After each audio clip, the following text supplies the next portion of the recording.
Speaking of jokes. And so now we're gonna get into Thor 2, The Dark World. Apparently the worst MCU movie out there. It has what everybody votes as the worst villain, and it has the lowest Rotten Tomato score out of all the MCU movies, which just baffles me because Iron Man 3 is on that list. Do you happen to have the Rotten Tomato score? Nope. Okay, hold on. I'm pulling it up. I was not ready for that. I was not like, at all. shit. I will kill time while you are looking for that with fun little facts about nothing. I have nothing for you here. Wow. Wait. I got some fun facts while you're still looking for it. Hold on real quick. Just because I was bored and I remembered something from a radio station thing a long time ago of terrible sports names. Unfortunate sports names. Number 1 is Yoshi Takeshita. Number 2, Dick Felt. Number 4, Destiny Hooker. Nice. Number 5, Rusty Cunts. That one's great. Number 7, Kim Yo Suck. Number 8, Misty Hyman. Number 9, Ivana Mandic. Number 10, Daylord Silly. Number 11, Dong Dong. Number 12, David Seaman. Number 13, Wang Lickin. Number 14, Dewana Boner. Number 16, Steve Sharks. Number 17, Dick Paradise. Wow. How many are there? 28. Oh my gosh. Okay, so the Rotten Tomatoes. Real quick, Ralph Minge. Luscious Pussy. What? Chubby Cox. Dick Sistler. And Dick Trickle. All right. Dick Trickle. Perfect. So, did that give you enough time? Yeah, that was perfect. So Rotten Tomatoes score 66. Somehow IMDb still with the 7 out of 10. So it's completely equal to the first Thor. Kind of interesting, but yeah, 66 Thor Dark World. It's pretty apparent. I don't have very many notes on this one. So we're just gonna ramble on for a little bit to fill time. I got more names. We could do that. Would you rather do that? So just right off the bat, this one came out in 2013. It's post Avengers. And I feel like there was another Iron Man 3, I think, came out before this one. Mm-hmm. This was actually my first time seeing it. Was in research for this show. Other than that, I probably wouldn't have seen it. I had no intrigue to see it at all. But it kind of, I like how the first Thor has kind of a Lord of the Rings feel. I felt when it's on Asgard. And then this one is a mixture of at least early on, it's very medieval times-esque. And then eventually at the final battle is very Star Wars, reminded me a lot of Star Wars. So I thought though, visually, it was pretty cool. In the beginning, I noticed there's a Korg. And if you remember right from the Planet Hulk graphic novel that we read, there's a Korg-looking guy in the very beginning, the rock dude that he smashes. Right. Rocks, okay. Nice. Fucking Thor smash. And just like in the Thor Ragnarok comic, they talk about how Thor attacked his people and shit and wrecked them and shit. So that kind of a nice little tie-in right there. One of the things, I was watching the beginning of this one, and I'm like, this cool little battle with his friends and shit like that, it was cool. In Thor 1, with the battle with his friends against the Frost Giants and shit like that, that was pretty cool. And I was like, the battle with his merry little band of misfits is what I called him, is so much more interesting than anything else in Thor 1 or 2. I second that. And I was just like, I know Jane Foster is a big deal for Thor, and it's a part of his story and stuff like that. But I would have found it so much more interesting if they just stuck these guys together, and maybe he had the love interest with the chick that's Scythe or whatever the hell her name is. Maybe if they did that, I don't know. I would love to see these guys in adventures, just constantly going on adventures. Yeah, kind of like Lord of the Rings, or something a little less gay, but yes. Whoa! You may have. I don't know. I just picture Hobbit on Hobbit action. That's all I fucking remember from that. Well, yeah, this is the love story with Sam and Frodo. Yeah. And then they had a menage a trois with Gollum.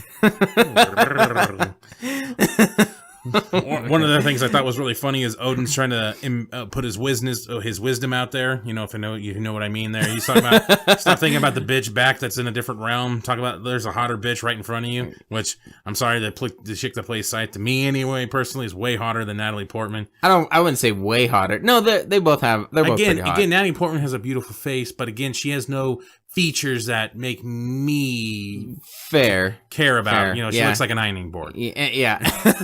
Well, so those women need loving too. So, you know, I'm sure there's a lot of people out there that like dating really skinny chicks. So, you know. Where do we even go from there?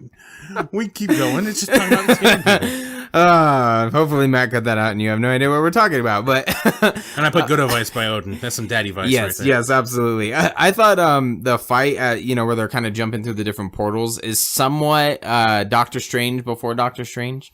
You know, a lot of like different fighting, different action. You know, just kind of wrecking shit as they're jumping through portals, trying to fight each other. I thought that was pretty cool. That was different. That was a cool concept. You know, thrown in here again. The graphics in this, I thought were spot on.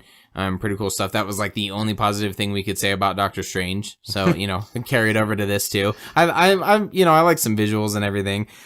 The thing that I didn't like about Loki in this one is him all of a sudden. So in the first, I like Loki as a villain. I like him as someone who's kind of a prick, and like you were saying, he's, you know, manipulating certain things, and he does all these things. He fucking terrorizes New York. He's constantly trying to become, you know, king of Asgard, and now all of a sudden he gets redemption. And you'll have to explain the ending to me. It'd be spoilers for people because spoilers on this all. Yeah, I was kind of confused. I was kind of confused on it, but he I didn't really get the redemption. At first I kind of nitpicked the fact that he slices Thor's hand off with one little teeny knife, and then eventually you realize, oh no, it's a hologram. He's not really like that. And I don't know. I prefer you know, the heel Loki, not babyface. I don't know. I kind of like the story because you never really felt that it was necessarily a redemption story. It was more of a vengeance story because of what happened to his mother. His mom, yeah. Yeah, but he all of a sudden, because now like in Thor Ragnarok, he's good, right? Like he's pretty solid. Like he's on the good team. On Thor Ragnarok? Yeah. Well, I don't want to give away too much from what I've read, but no, he's still his dickhead himself. Oh, okay. Okay. He's still like this mischief guy that's only out for himself. Right. There's a reason why he's sitting up there next to Goldblum. Oh, right. Yeah. I forgot about that. I was thinking about the part where he's fighting alongside, like trying to save Asgard. Well, I guess that's Asgard. All right. That's fair. Yeah, he's trying to take it over. I was just kind of like, all right, all of a sudden he's like, now I'm good. It's just weird. Come clean this up, all right? Yeah. Well, and then some of the stuff that like Thor was talking about when at the end, the part where I said you have to explain to me, all of a sudden you think that Loki's dead, that he died and sacrificed himself, and then Thor goes and he's talking to Odin and, you know, kind of like saying some shit about like, you know, what Loki did and how he's his brother and he loves him and blah, blah, blah, or some shit. I don't even remember what he said, but but it's along those lines. And then he walks away and he says thank you to Odin, and Thor walks away, and all of a sudden it's Loki and he says no, thank you. And then it cuts. And I'm like, what? Okay, so and I knew he wasn't dead, obviously, because he's been in several other movies since. He's going to be in Thor Ragnarok. But I didn't get like, okay, who died? It was weird. Kind of threw me off. Okay, you want me to explain it now? Or yes. Okay. Well, Loki's good at manipulating things. I mean, as you saw, he's able to manipulate, like it looked like Thor's hand was cut off. Yeah. And as we saw with like the mom dying, it's not that the body disappears like that, or ash or something like that. He probably faked his death. He made it look like he was dying. He didn't actually die. So that way Thor would leave him there. He obviously impersonates this fake guard that came up to Odin and said, oh, we found a body. It was Loki's. And he's like, oh. And a lot of the things with Thor Ragnarok, it's kind of talked about and even seen in some set photos that somehow Odin is stuck on Earth as a crazy homeless guy. Because obviously whatever Loki did, and this is what we'll find out probably in Ragnarok, is he somehow got rid of Odin, and now he's impersonating Odin to be the king of Asgard. I mean, it's kind of convoluted, and I'm sure Ragnarok will have those answers. Yeah, I felt like maybe this was just something that I assumed, but I thought like when he's projecting those things, so like in the first one when he projects himself and he gets the guy to run through him and fall off the ice giant or whatever. Yeah. I felt like you couldn't physically touch his projections. But his illusions of also pretending like Thor's hand's gone and shit. I mean, I don't know if you can grab Thor's hand still, but I mean... Well, no, but Thor grabs him. He's holding him when he's dying. Yeah, but he's probably making himself... It's an illusion of him dying. Because, like, he can make Thor's hand look gone. He can make himself look like he's dying. So he's physically there, and then he makes it look like... The illusion is that he's dying. Okay. That makes a little bit more sense. All right, thank you. Because I needed some filling in there. I was like, what? And I knew he wasn't dead. I just didn't think it was going to turn out that way. And again, this was the first time I've seen it. So one of the things I actually really, really did like about this movie, more than Thor, more than a lot of MCU movies, and we've talked about this a lot before about MCU movies, but we always talked about how the MCU never takes death serious or consequences serious. But when Thor's mom dies, that's the most serious moment in the MCU. Yeah, and it felt like there was some weight to it. I didn't put that in my notes, but I definitely noticed that. I liked, again, the acting of Hiddleston was spot on, and I liked just kind of the anger and how he wanted revenge, and then I thought it was kind of even the cool part where he is pretending like everything's good and he's talking to Thor, but Thor knows he's just putting a projection, and he's fucking broken everything. His clothes are all torn, his feet are dirty, his hair's fucked up. Like I thought that was a really cool touch, and it actually had weight. Unfortunately, it was in kind of a not so good movie. And then I just put again, even though technically Loki doesn't die, there was way more emotion than anything else in the MCU. The score isn't anything groundbreaking, but it fits very nicely. Yeah. That's what I put. It was very emotional when you're watching Loki die, quote unquote. And I just thought everything was set up in a way, and I thought it took things seriously to a degree. And I like this Thor, I like Dark World a lot better than the first one, because I felt like things were taken serious. There is one part in the final battle where they kind of buy some of that all back. It's like we went too long without a joke. And so at the very end battle, there was like a little onslaught of jokes all tied together. Well, yeah, and there's one part where he has to get on a train. And that fucking irritated the crap out of me. I'm like, damn it, you're in this like really cool battle, and all of a sudden you have to have this. And that's where I could clearly notice the change in for me personally, there were a couple jokes that hit in the first Thor, maybe one. I couldn't even remember like chuckling at all in the second one. Not even like a little chuckle of like that was funny. I thought everything with the crazy dude was annoying. I know he had a fucking who like took over his body or something in the first Loki or in Avengers. Oh, Loki took over. Yeah, he taps him with that thing and takes over his head. Oh yeah. So and then all of a sudden in this he's crazy. I thought that was stupid. I thought the chick who was kind of like the intern or whatever. She was pretty funny in the first one. In this, she was just there. The only part that I kind of chuckled at was the intern's intern throws the keys through that like portal that's like looping around, and she goes, "Was that the keys?" And he like looks at her like, "Oh shit," and because they don't know if it's coming back or not. And I kind of chuckled at that. But other than that, like almost none of the humor landed, and it felt a lot like Doctor Strange, where it was like, man, I'm laughing at things that probably, well, actually I didn't laugh too much. But there's some stuff that I'm like, oh, that probably I shouldn't have laughed at that. And then anything that I was supposed to laugh at, I'm like, damn it, this is stupid. So that's just my opinion on the humor in this one. To me, there wasn't very much humor at all in this one. And I mean, maybe it's just because maybe I was ignoring what their attempts were at humor. The Eric Sullivan or whatever, the crazy guy you were talking about. Yeah, I guess that was kind of I actually kind of laughed when he was explaining the lining up of the planets with the shoes and stuff. Then it pans out and it's Stanley. And Stanley and a couple other old people, like crazy people and shit. Right. And he's like, any questions? Stanley's like, Can I get my shoe back? Yeah. Like, I thought that was pretty funny. I didn't expect that. Even though I've seen the movie before, I thought he actually was in front of a class. Right. All of a sudden. Yeah. Well, I was kind of confused because I'm like, how all of a sudden is he in front of a class? And then it turned out to be that. And I was more of like, oh, okay, that makes sense. And it was actually funnier you explaining it than the actual part. So I don't know. That was a clear jump from the first Thor to this one in humor. And obviously in the third one, it's going to be even worse.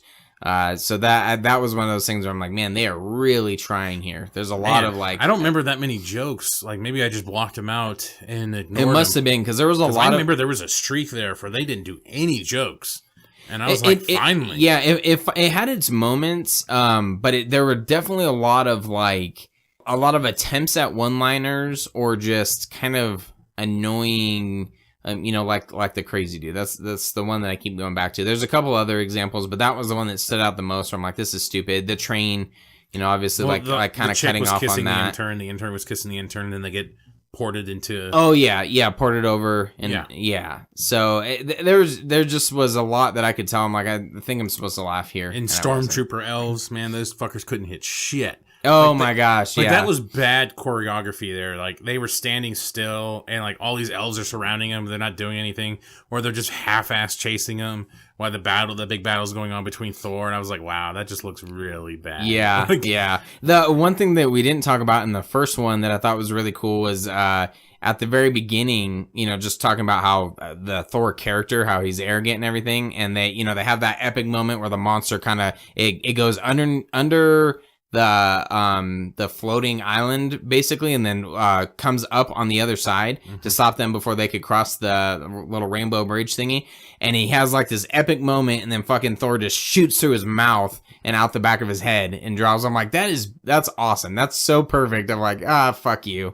I actually did like, this is something that the MCU does a little bit better than I think the DC universe, is that there's actually like some battle damage on Thor. Like I actually put like Thor beatdown was hilarious because that dude that was all roided up on that red shit, on the red kryptonite. Right. On the red. He was fucking all roided up, and he was just like, just punching the fuck out of Thor. Yeah. And Thor's face was all jacked up. And I'm like, see, that's one thing that the element in the DC universe that I've always been surprised they don't do. It's like, Wonder Woman's having this big battle with Doomsday, but she looks exactly the same as she did when she started. Other than the gaping chest wound in Superman's chest, there's literally nothing on his suit. There's nothing on him. I mean, other than the small little slit from the spear of kryptonite. I mean, there's no marks on any of these guys. No marks on Batman other than like his costume getting fucked up a little bit. But I always thought that the MCU did that a little bit better. You felt like there was live battle damage on these people's face. Yeah. And I'd agree with that. I think the DC universe kind of skips out on that somehow, and I don't know why. Maybe in Justice League they'll kind of fix some of that, but I don't know. Hopefully, yeah. I saw a lot of smiling, so I don't know. But Thor Ragnarok, I thought it was interesting. Not Thor Ragnarok. Excuse me, Thor Dark World. I thought it was. I don't know. I thought it was okay. I thought it did its job, and better than the first Thor. Yes, my score is better than the first one. Okay, mine's actually lower. Oh. Yeah, I'm going, are we giving scores? Yeah, go ahead and get scores. Okay, I'm going 2.4. 2.1. 2.1, okay. All right. Just ekes it out a little bit. If it wasn't for the emotional scenes with, like, Loki dying, quote unquote, and the mother dying, this movie probably would have been really, it wouldn't have stood out to me at all, and it probably would have been even more boring than the first one.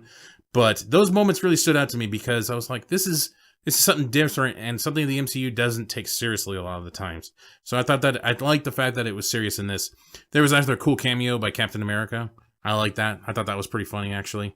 When Loki transforms into Captain America, skipping down the thing. Yeah. And he's talking about the cod piece. And he's like, man, this suit's a little tight, kind of invigorating. Like, he's just going on. In credit scene, the Collector takes the ether, as it was called, but the red Infinity Gem. The pals of Thor there drop it off at his location. So the Collector has the red stone, or that ether, whatever they were wanting to call it. And they have the Tesseract up in, or no, did the Tesseract get dismantled in later movies? Isn't that what became? Fuck. No, the Tesseract still exists. It's in Asgard. It's in Asgard. Okay. It is. Yes. Okay. Yes. Yeah, I can't remember. It's Loki's scepter thing that got dismantled, and that's where that soul gem was or whatever. That's running Vision. I'm pretty sure. Okay. Nice. Wow, you pieced that together a lot better than I did. So, because I care about this stuff, Shane. Oh, okay. You gotta learn to not be such a fanboy of this one place and care about what's going on. I care. I pretend to care. No, I do. I try to care. All right. Some awkward silence there. So make sure you like, share, and subscribe to our YouTube page. As you heard before, we're up to 76 subscribers, motherfuckers. Yeah, so we had a little bit of a boost. It might go away. I don't know. We'll see what happens. I got to keep pestering people, I guess. Yeah. Like, spamming. Subscribe. Please subscribe. Oh my God. I'm weak. All right. Make sure you check us out on iTunes and in the Google Play Store at Podcast Republic. Make sure you find us there. All Comic Movie Marks podcasts are on iTunes or Podcast Republic. Yep. We are also on all social media, Facebook, Twitter, Instagram. I don't know why I say all social media because it sounds a lot better, but we are at Comic Movie Marks on all of them. We make it really easy. We don't change our handle anywhere. Nothing. It's Comic Movie Marks. None of them were taken.